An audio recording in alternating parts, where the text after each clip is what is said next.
Silencio. Anoche vi un documental sobre, el espacio y los planetas, y la verdad es que me dejó pensando bastante en la inmensidad del universo. A ver, seamos sinceros, ¿quién no ha tenido alguna vez esa idea, quizás un poco infantil, un poco loca, de empezar a cavar, de hacer un hoyo y simplemente seguir sin detenerse, olvidarse de todo y solo cavar, cavar y cavar? Es una de esas preguntas que nos hacemos de niños mirando la tierra en el jardín. ¿Qué hay allá abajo? Si sigo, ¿a dónde llego? ¿Podría salir del otro lado del mundo? Bueno, aunque suene a fantasía, la respuesta a esa pregunta nos lleva a uno de los viajes más increíbles y extremos que podamos imaginar. Un viaje al corazón de nuestro propio planeta. Y créanlo o no, hubo quienes se tomaron esta pregunta muy pero muy en serio. Vámonos un momento a la Guerra Fría, pleno siglo XX. La Unión Soviética y Estados Unidos competían por todo, por el espacio, por la tecnología, por el prestigio. Y en medio de esa locura, a los soviéticos se les ocurrió una idea monumental. Dijeron, todos miran hacia las estrellas, ¿y si nosotros miramos hacia abajo? Y así nació un proyecto que era, literalmente, una carrera espacial pero al revés. Su meta no era la Luna, sino perforar el agujero más profundo que jamás se hubiera hecho en la historia de la humanidad.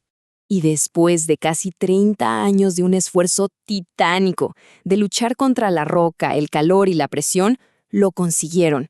Su perforadora alcanzó una profundidad de 12.2 kilómetros. A ver, para que nos hagamos una idea de lo que significa eso. Es más profundo que la fosa de las Marianas, el punto más bajo del océano. Si pusiéramos el monte Everest dentro de ese agujero, todavía nos sobrarían más de 3 kilómetros de profundidad.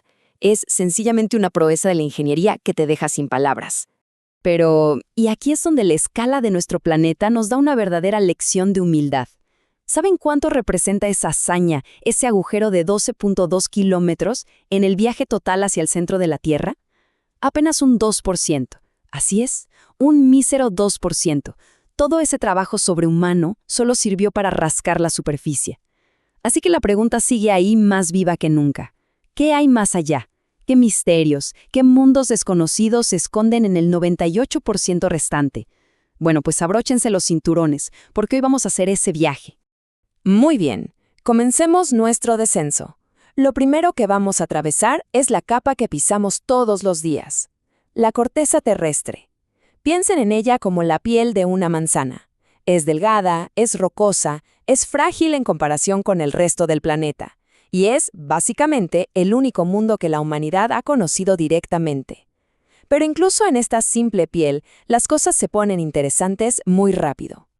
Atentos porque esta es la primera regla, y la más importante de nuestro viaje subterráneo.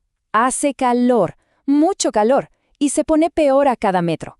La ley es implacable. Por cada kilómetro que bajamos, la temperatura sube, en promedio, unos 25 grados Celsius. Esto significa que a solo 3 o 4 kilómetros de profundidad, el agua ya estaría hirviendo, y esta escalada de temperatura va a ser el mayor obstáculo para cualquier exploración real. Y aún así, con ese calor infernal, la humanidad ha hecho cosas increíbles en esta capa superficial. Es sorprendente. A kilómetros bajo tierra, en lugares como los laboratorios de Kamioka en Japón o Sanford en Estados Unidos, tenemos científicos en instalaciones ultrasecretas tratando de cazar la materia oscura del universo. En China existe un búnker nuclear subterráneo de proporciones épicas. Y por supuesto tenemos minas de oro y diamantes que se adentran en la tierra como raíces, y cuevas tan profundas que tardaríamos días en explorarlas. Pero para ir más allá de los 12.2 kilómetros del Pozo Kola, nuestra tecnología actual simplemente no sirve, se rinde. El calor se vuelve tan intenso que la roca deja de ser sólida y empieza a comportarse como un fluido espeso. ¿Y la presión? La presión es tan brutal que aplastaría un submarino nuclear como si fuera una lata de refresco. Así que para continuar, vamos a necesitar un vehículo especial. Subamos a nuestra nave imaginaria, una máquina invulnerable al calor y a la presión. ¿Listos? Porque ahora empieza lo bueno. Pero antes de dejar la corteza, hagamos un pequeño homenaje a ese pozo soviético, porque lo que encontraron allí cambió la ciencia para siempre. A los 15 años de perforar, a casi 7 kilómetros de profundidad, se toparon con algo que nadie esperaba: fósiles. microorganismos de 2.000 millones de años, vida antiquísima atrapada en la roca. Pero la sorpresa mayor llegó después. Encontraron agua, agua líquida. Esto rompió todos los esquemas, porque según las teorías geológicas, a esa profundidad y presión era imposible. No debía haber agua ahí. Y sin embargo, ahí estaba. La Tierra nos estaba diciendo que no sabíamos tanto como creíamos. Al final, a los 30 años, el proyecto tuvo que parar. El calor era tan extremo que la roca se volvió casi plástica y el agujero empezó a cerrarse sobre sí mismo, como una herida que cicatriza. Y ahora sí, con nuestra supernave, cruzamos la frontera. Dejamos atrás la corteza y entramos en un reino completamente nuevo. Bienvenidos al manto. Si la corteza era la piel de la manzana, el manto es toda la pulpa. Ocupa más del 80% del volumen del planeta. Y aquí, las reglas del juego cambian drásticamente. Olvídense de la roca sólida y quebradiza. Estamos entrando en un mundo extraño, viscoso y bajo una presión inimaginable. Aquí nos encontramos con la primera gran paradoja de nuestro viaje. La temperatura es tan, pero tan alta que la roca del manto está muy por encima de su punto de fusión. En la superficie estaría completamente derretida, sería un mar de lava, debería ser líquida. Pero, al mismo tiempo, la presión es tan absurdamente gigantesca que obliga a los átomos de la roca a permanecer juntos, en una estructura sólida. El resultado, un material que desafía nuestra intuición. Es una roca sólida, pero que a lo largo de millones de años fluye y se mueve como si fuera un caramelo caliente o el plástico más espeso que puedan imaginar. Imaginen la lámpara de lava más grande del universo. Pues eso es básicamente el manto. Gigantescas columnas de esta roca súper caliente y plástica suben lentamente desde lo más profundo, trayendo calor del núcleo. Cuando llegan cerca de la corteza, se enfrían un poco y vuelven a hundirse, en un ciclo eterno, majestuoso y lentísimo que dura millones de años. Y este baile geológico es nada menos que el motor que mueve los continentes, que crea las cordilleras y que alimenta los volcanes de la superficie. Lo que pasa aquí abajo es la causa de todo lo que pasa arriba. Bien, un momento, pausa. Me están escuchando hablar del manto como si hubiera estado allí de vacaciones. Pero si acabamos de decir que lo máximo que hemos perforado son 12 kilómetros, ¿cómo demonios sabemos todo esto? ¿Cómo podemos describir con tanto detalle a un lugar que ningún ser humano, ninguna máquina ha visto jamás? Bueno, es una pregunta excelente, y la respuesta es una de las historias de detectives más brillantes de la ciencia. La herramienta secreta que nos permite ver el interior de la Tierra son los terremotos. Verán, cuando ocurre un terremoto, la Tierra no solo se sacude, es como si la golpeáramos con un martillo gigante.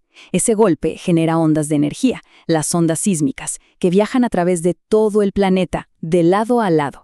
Rebotan en las diferentes capas, cambian de velocidad, se desvían. Pensemos en ello como una ecografía, un ultrasonido a escala planetaria. Los terremotos nos envían una imagen del interior. Y aquí viene el truco, la clave de todo el misterio. Hay dos tipos principales de ondas. Las ondas P, de primarias, son como ondas de sonido, comprimen y expanden la roca. Y lo importante es que pueden viajar a través de todo, sólidos y líquidos. Pero luego están las ondas S, de secundarias. Estas se mueven de lado a lado, como una serpiente. Y aquí está el detalle crucial. Las ondas S son selectivas. Solo, y repito, solo pueden viajar a través de materiales sólidos. Si se topan con un líquido, se frenan en seco. Desaparecen. Entonces, los científicos hicieron algo genial. Llenaron el planeta de sismógrafos y se pusieron a escuchar. Después de un gran terremoto, por ejemplo en Chile, miraban los sismógrafos en China, al otro lado del mundo, y notaron algo rarísimo. Las ondas P llegaban, pero las ondas S no. Había una zona de sombra gigante en el lado opuesto del planeta, donde las ondas S nunca aparecían.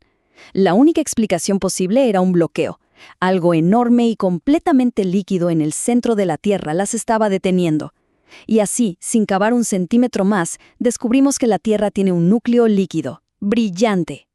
Y con ese increíble trabajo de detective, llegamos a la siguiente parada de nuestro viaje. Nos sumergimos en esa capa que detuvo a las ondas S, el núcleo externo, el corazón magnético y líquido de la Tierra. Aquí ya no hay roca, ni siquiera plástica. Esto es un océano de miles de kilómetros de profundidad, compuesto de hierro y níquel fundidos, a una temperatura de miles de grados.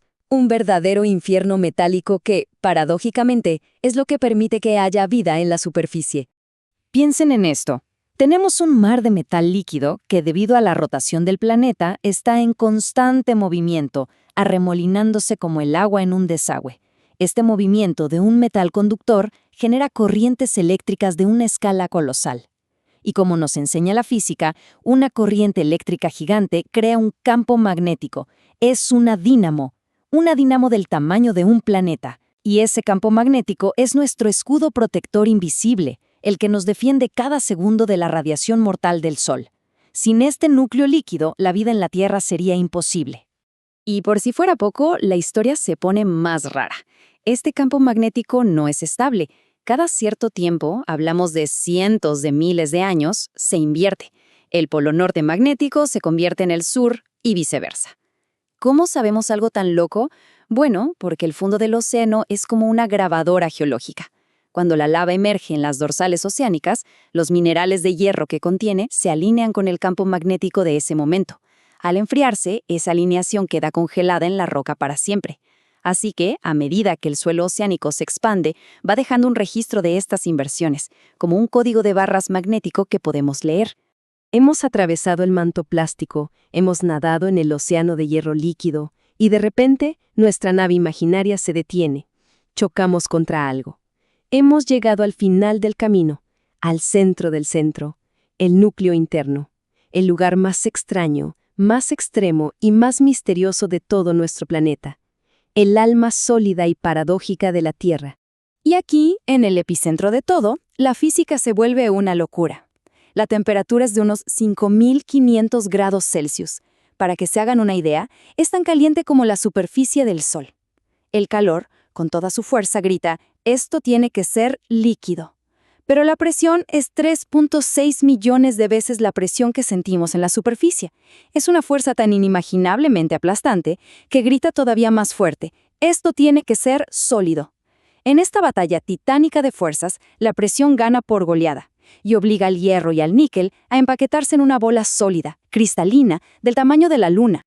Y justo cuando uno piensa que ya nada puede ser más extraño que una bola de metal sólido más caliente que el Sol, la ciencia nos da una última sorpresa. Datos sísmicos muy recientes sugieren algo alucinante. Esta esfera sólida no está pegada al resto del planeta. Gira de forma independiente, desacoplada, dentro del núcleo líquido. A veces gira un poquito más rápido que la superficie y a veces un poquito más lento. Es, literalmente, un planeta dentro de nuestro planeta, girando a su propio y misterioso compás. Y con esto hemos completado nuestro viaje. Casi 6.400 kilómetros desde la superficie hasta el centro, un descenso a través de la piel rocosa, la pulpa plástica, un corazón líquido y un alma sólida. Un viaje donde la presión aumenta de una atmósfera a más de 3,5 millones. Un recorrido que no hemos hecho con máquinas, sino con la herramienta más poderosa que existe, la curiosidad y la inteligencia humana. Hemos logrado asomarnos a las profundidades de nuestro propio hogar, pero la verdad es que sigue siendo un lugar lleno de misterios. Algunos datos incluso sugieren que podría haber otro núcleo más pequeño dentro del núcleo interno. ¿Qué otros secretos increíbles nos estará guardando la Tierra justo debajo de nuestros pies? La exploración, en realidad, apenas acaba de comenzar.